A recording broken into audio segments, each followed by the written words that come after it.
Welcome to English Avenue, your home for powerful stories, life-changing books, and smart strategies to help you speak English fluently and confidently. Today, you're going to listen to one of the most emotional and inspiring brand success stories in the world. Do you know how much money Honda makes every single minute? More than $25,000 in just 1 minute. They don't just make bikes. They don't just make cars. They also build private jets, robots, and even boats. But here's the truth. This story is not about money. This is a story of a man who faced rejection, loss, war, earthquake, bankruptcy, and humiliation. This is a story of a man who had no formal education, no rich family, and no support, yet changed the world. Soichiro Honda. This story will teach you why failure is not your enemy, how pain can build your future, and how even if the world says you can't, you still can. So watch this story till the end, because every chapter will give you hope, motivation, and most importantly, simple English you can learn and understand easily. And if you enjoy the story, make sure to subscribe to our channel for more stories like this. Let's begin. Chapter 1. The Boy Who Watched Wheels. Soichiro's Early Life. Soichiro Honda was born on November 17, 1906, in a small village called Komio, in Shizuoka Prefecture, Japan. He was not born in a city. He was born in a very poor and quiet village. His family was poor, but not just financially. They had many emotional struggles too. His father, Jiaki Honda, was a blacksmith. That means he used to repair things like bicycles, kitchen tools, and other metal items. He was also very smart with his hands. His mother, Mika Honda, was a weaver. She made cloth from her hands. They were a working-class family. Every member of the family worked hard to survive. But life was not easy for them. Soichiro had 8 siblings. Yes, 8. But you know what? 5 of them died when they were very young. They were so poor that they couldn't afford medicine. Soichiro saw death very closely. He saw pain, he saw hunger, he saw helplessness. He said later in an interview, "I was not afraid of failure, because I saw things worse than failure when I was a child." His first love was not a person. It was a machine. One day, a strange machine came to his village, something he had never seen before. It was a car. He had never seen one in real life. He was only 8 or 9 years old when he saw that car for the first time. The road was dusty, the engine was noisy, the driver was proud. But Soichiro was curious. He ran behind the car. He looked at the wheels. He stared at the moving parts. He didn't care about the dust. He didn't care about the noise. In that moment, he fell in love, not with the car, but with how the car moved. He said later, "I don't remember the color of the car. I don't remember the brand. I only remember the smell of oil. I only remember the sound of the engine. That was enough." Many people think to become successful, you must be top in school. But Soichiro was not a good student at all.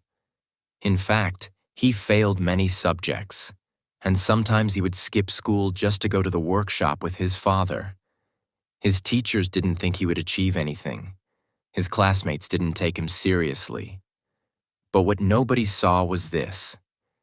He was learning with his hands. He loved machines. He loved engines. He loved building things. Sometimes he would collect old bicycle parts from the street and bring them home. He would fix them, build new things, break them again, and learn from his mistakes. His brain didn't like textbooks. His brain loved nuts, bolts, wires, tools, and gears. When Soichiro turned 15 years old, he did something very bold. He saw an advertisement in a newspaper for a mechanic job in Tokyo, the capital city. He had never been to a big city before. He had no money. He had no rich uncle in Tokyo. But he still applied. And guess what? He was selected. But the company didn't say, "We'll train you fully." They said, "You will be an assistant. You will clean.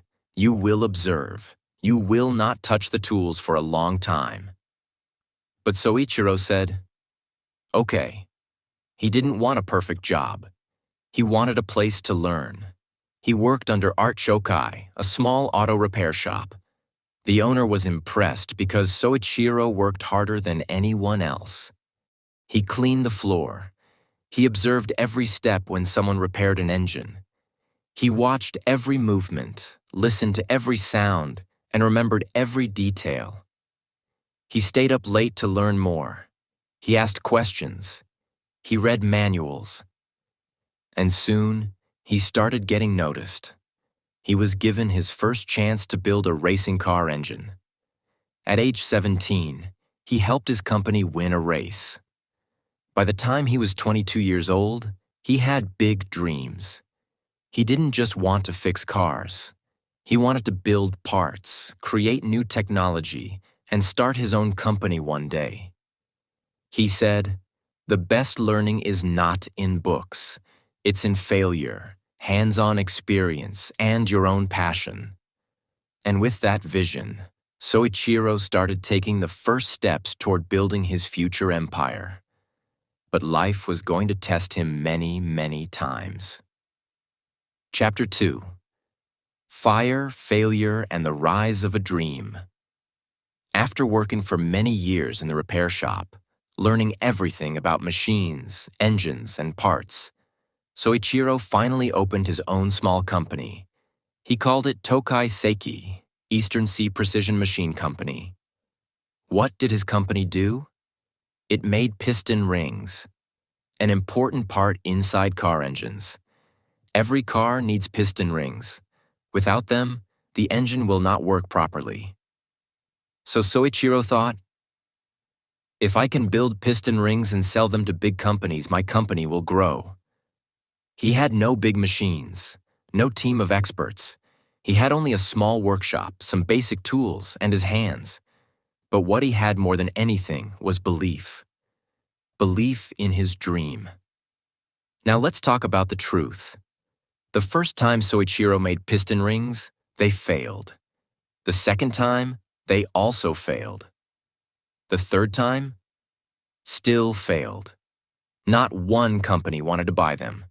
Even the biggest car company in Japan at that time, Toyota, rejected his work. They said, "The quality is too poor. These piston rings are useless." Can you imagine? After all that hard work, he got nothing. But did he stop? No, Soichiro didn't cry. He didn't run away. He said something powerful.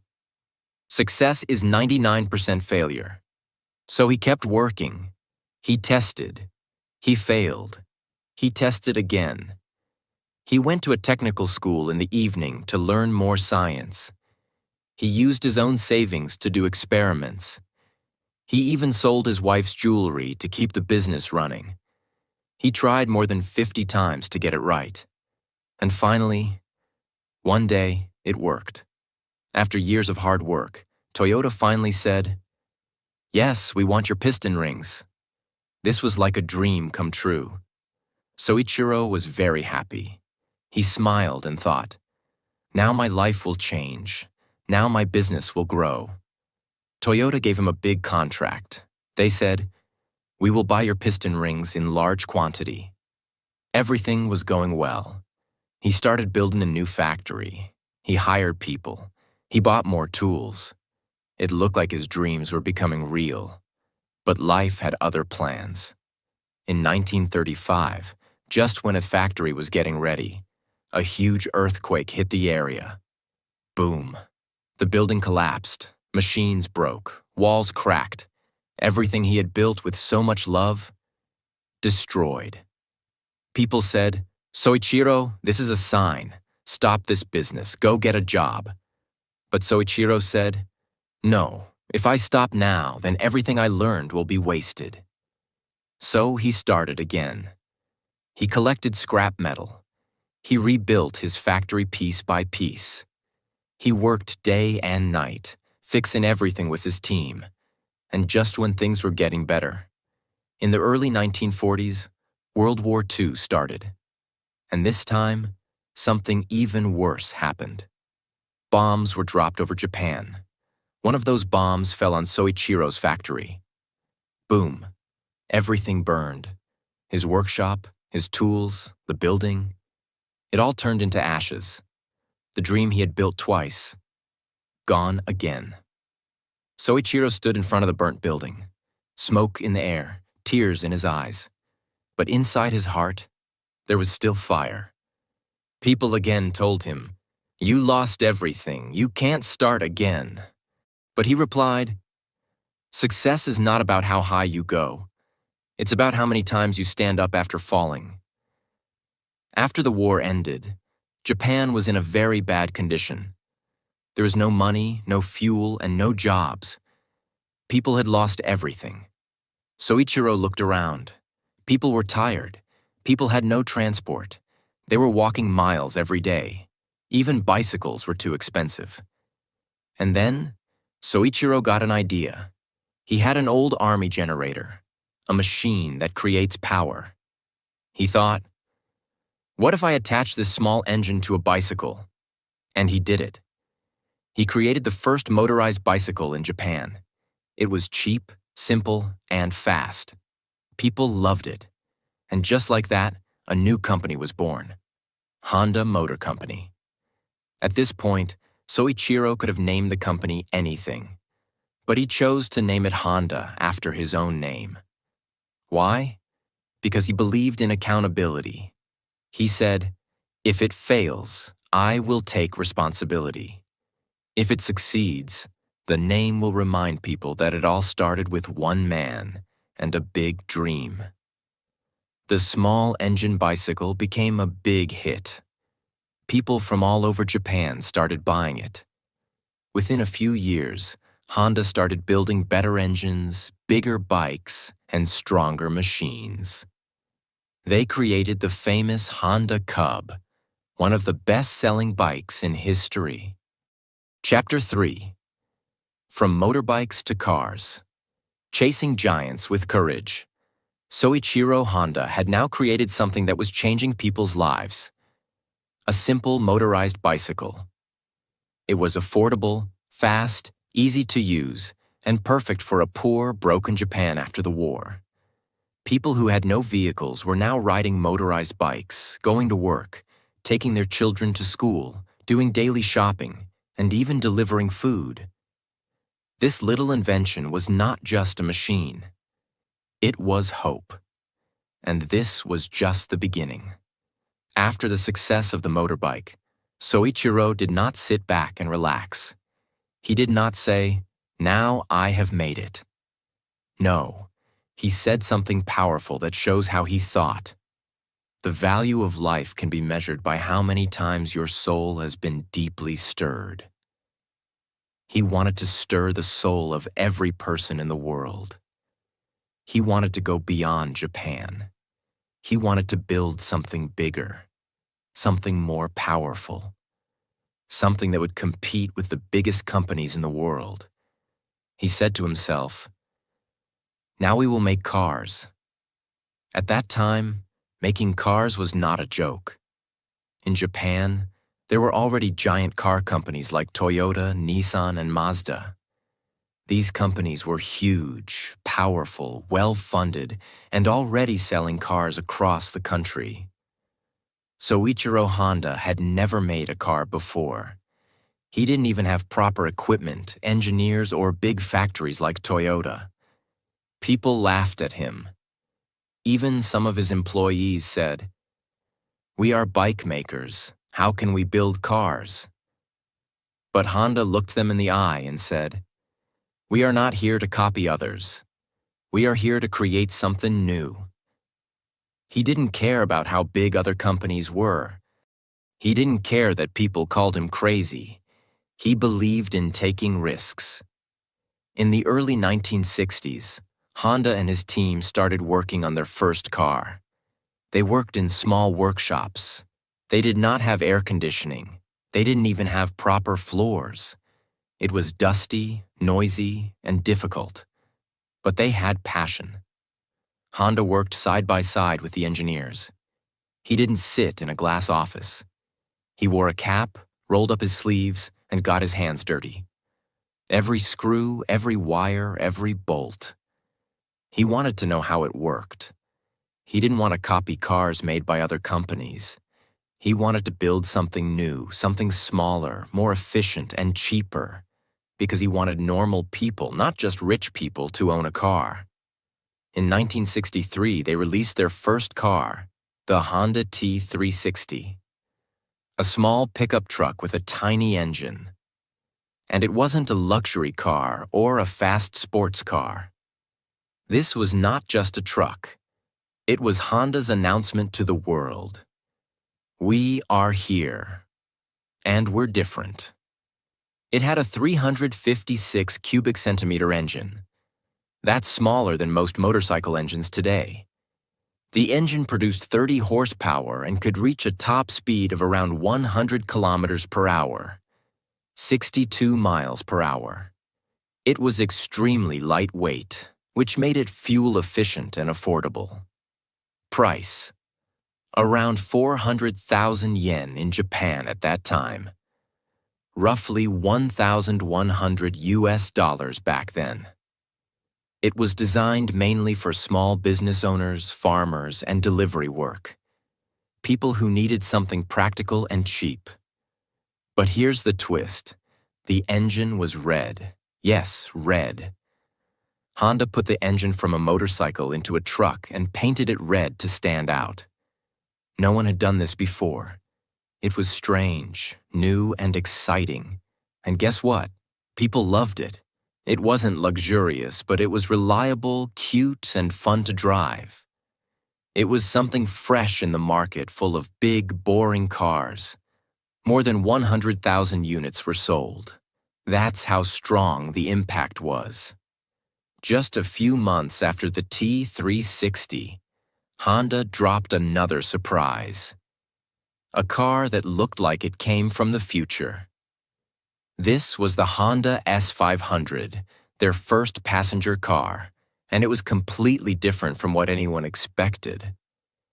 It had a 531 cubic centimeter engine, producing 44 horsepower, which was very powerful for such a small car. It could reach a top speed of 130 kilometers per hour, 81 miles per hour, faster than many bigger cars. It had chain-driven rear wheels, just like a motorcycle. Again, Honda doing things their way. Price: around 459,000 yen. Roughly $1,270 back then. It had a sleek, sporty design. A soft convertible top, round headlights, and a curvy body. It looked like a toy, but it drove like a dream. At a time when Japanese cars were seen as basic and boring, the S500 showed the world that Honda was not afraid to be bold. This little sports car wasn't just for speed, it was for fun, freedom, and dreamers. The result? People were amazed. Honda wasn't copying anyone. They were creating their own path. A small pickup truck with the motorcycle heart. A sports car that felt alive. People started asking, who is this Honda company, and what will they do next? These two cars, the T360 and S500, didn't just move on wheels, they moved people. They introduced the world to Honda's spirit, small engines, big dreams, and the courage to be different. Now here comes the most important part of the story. Honda didn't want to stop in Japan. He looked across the ocean at the United States of America, the land of Ford, Chevrolet, and Chrysler. the land where car companies were kings. Many Japanese companies were afraid to go to America. The market was difficult. People in the US liked big cars, powerful engines, and strong designs. Japanese cars were seen as small, weak, and strange. But Honda was different. He said, "If we can make the best product, we can enter any market." In 1972, Honda released the Honda Civic. It was small, it was cheap, it was fuel efficient, and most importantly, it was reliable. At first glance, it didn't look like a big deal. It was small, it was simple, it wasn't flashy or loud. But behind that little car was a big idea. Fuel efficient. It used very little petrol. People could drive longer and save money. Reliable. It didn't break down often. It just kept going and going. Affordable. Almost anyone could buy it. It was much cheaper than most cars. Easy to drive. Simple design. Smooth to handle. Great for families, students, and workers. At that time, America was going through a fuel crisis. Petrol, gasoline prices were rising. People needed smaller cars that used less fuel. Honda Civic arrived at the perfect time. It was like a gift for American families. Within a short time, Honda Civic became a massive success in the US. People in the US were shocked. They said, "This little car from Japan is better than many of our big cars." Soichiro Honda had done something incredible. He had entered the biggest and most competitive car market in the world and won people's hearts. The name Honda was no longer just a Japanese brand. It became a global symbol of quality, innovation, and trust. After the Civic came another masterpiece, the Honda Accord. Launched in 1976, the Accord was larger than the Civic, but still fuel-efficient and smart. It became a favorite family car in America, Europe, and across the world. People started saying, "If you want a car that lasts for years, buy a Honda." The Accord became one of the best-selling cars in American history. The name Accord means harmony, peace, and agreement. Honda chose this name because they wanted their car to be in perfect harmony with people and the world. Comfortable, efficient, safe. Something that simply felt right. And that's exactly what it became. What made the Accord special?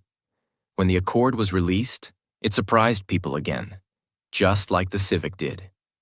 Fuel efficient. Even though it was bigger, it still saved fuel. Spacious and comfortable. It had more space inside, great for families and longer journeys. Smooth drive. It felt better on the road. The engine was strong but quiet. Strong build. It was solid, safe, and long-lasting. Affordable luxury. It wasn't too expensive, but it felt premium, and people loved it. People who bought the Accord never stopped talking about it. They said things like, "It's been 10 years, and my Accord still runs like new. I've driven it across the country without a single problem. My dad had one, now I have one too." It became a trusted name. A car that represented quality, trust, and smart choices. If the Civic was Honda's opening act, the Accord was the standing ovation. It showed the world that Honda wasn't just lucky. They were smart, consistent, and deeply connected to what people truly needed. Let me tell you something amazing. Soichiro Honda didn't act like a typical boss. He didn't wear expensive suits. He didn't sit in a luxury chair giving orders. He worked with his employees, not above them. He once said, "A company is not a machine. It is a collection of people. If you take care of your people, they will take care of your customers." He treated every employee with respect, whether it was an engineer or a cleaner. He believed in learning from mistakes and he never punished people for trying something new. At Honda, everyone was encouraged to think, to innovate, to speak up. This culture made Honda different from every other company. People don't just buy machines, they buy what the machine means to them. A father buys a bike to take his son to school. A young woman buys her first car with her own salary and cries sitting in the driver's seat. A man loses his job but keeps his old Honda running while searching for the next opportunity. These stories are not about engines and tires. These are about dreams. Honda became a brand of stories, of journeys, of life. And that's how Honda kept winning hearts. Not with loud marketing, but with quiet trust. But the path wasn't always smooth. Honda faced hard times too. There were moments of failure, models that didn't sell, factories that had to be closed, but Honda never stopped. Why? Because failure was never feared, it was respected. Let's look at one example. The launch of the first luxury car, the Acura brand in America. Honda had already become a trusted name for economy cars. But now it wanted to step into luxury. It was a bold move. Competing with brands like BMW, Mercedes, Lexus, that was no small thing. People said, Honda can't do luxury. It's for middle-class people. But Honda answered with action. The Acura Legend was launched. Smooth, quiet, powerful, beautifully designed. And it worked. Acura became America's first successful Japanese luxury brand. Meanwhile, in the world of motorcycles, Honda was becoming the king. In countries like India, people said, if you want a bike that never dies, buy a Honda. Farmers, students, delivery men, everyone trusted Honda bikes. Models like the CD100, the Shine, and the Unicorn became household names. But Honda didn't stop there. It wanted to give back to the planet. The future was changing. Pollution was rising. So Honda began focusing on green technology. It started working on hybrid engines, cleaner fuel, better batteries, and finally, electric vehicles. While other companies were still thinking, Honda had already started doing. Let's begin at a quiet place. In one of Honda's futuristic research labs in Japan. It's not noisy. There are no roaring engines. There are soft footsteps, quiet discussions, glowing computer screens, and eyes full of wonder. These are not ordinary workers. These are dream builders. They are not working on tires or seats. They are working on dreams that fly. Yes, Honda was now dreaming beyond roads. After becoming a global success in bikes and cars, Honda asked a bold question.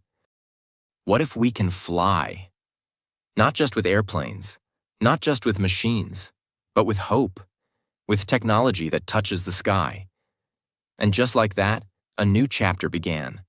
Honda Aircraft Company. You see, when Honda started designing a jet, the world laughed again. Who do they think they are? They are good with bikes, they are good with small cars, but jets? It's not a toy, it's aviation. But Honda had never listened to doubters before. Why start now? So the engineers worked day and night. For 30 years, they didn't stop. They tested, failed, reworked, redesigned. No shortcuts, no rushing. And then came the moment. The first test flight of the Honda Jet. It wasn't just an airplane, it was a revolution. The Honda Jet had engines placed above the wings, a rare design. People said, it won't fly. But it did, and it flew better than anyone expected. It was. Faster, quieter, more fuel efficient, more spacious inside, and smarter in design than jets twice its price. In 2018, Honda Jet became the best-selling light business jet in the world. Now imagine that, a company that began with bicycle repairs. A man who failed in school and business had now built a machine that flies in the sky, above clouds, above doubt, above fear. This isn't just business, this is human achievement. But Honda still wasn't done. It looked again into the future and asked, what do humans really need in the next 50 years? The answer wasn't speed, it wasn't power, it was care. The world is aging.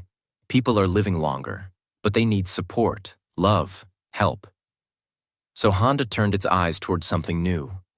Robots, not scary ones, not cold machines, but gentle, kind, smart robots who could help the elderly, support children, assist the disabled.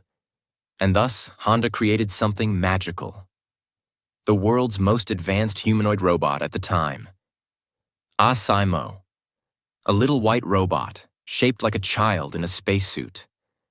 But this child could walk, talk, run, climb stairs, wave hello, carry objects, and understand voice commands. People cried when they saw it. Children reached out to touch its hands. It wasn't just a robot. It was a symbol of hope, a vision of a future where machines don't replace us. They support us. And still, Honda was not done. It started investing in hydrogen fuel technology, dreaming of cars that emit only water, not pollution. It developed electric vehicles, smart navigation, AI systems, safety features, and even self-driving technology. It worked on walking assist devices for stroke patients. It designed solar energy systems for clean homes. And in every one of these dreams, there was one common thing: respect for life. Not just human life, but the life of this earth. Our home. Because Honda believed that technology should serve humanity, not control it. That progress is only real when it brings peace, health, and hope. Let's now look at what makes Honda truly unforgettable.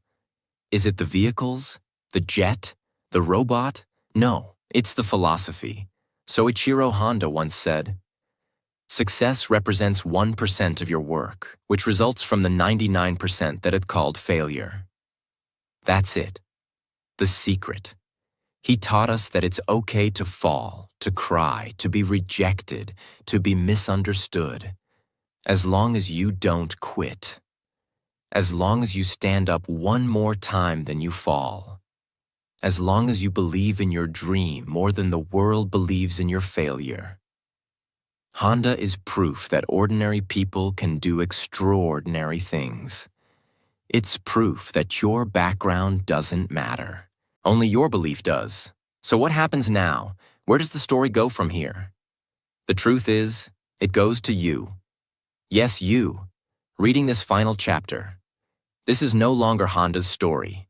It's your story now. You are the dreamer. You are the creator. You are the next chapter. Ask yourself, what dream is sleeping inside you? What idea are you hiding because of fear? What gift do you carry in your hands? If a young boy in Japan can rise from a bicycle repair shop to touching the sky, so can you. Remember, you don't need perfect English to start. You don't need rich parents. You don't need fame or followers. You need one thing: courage.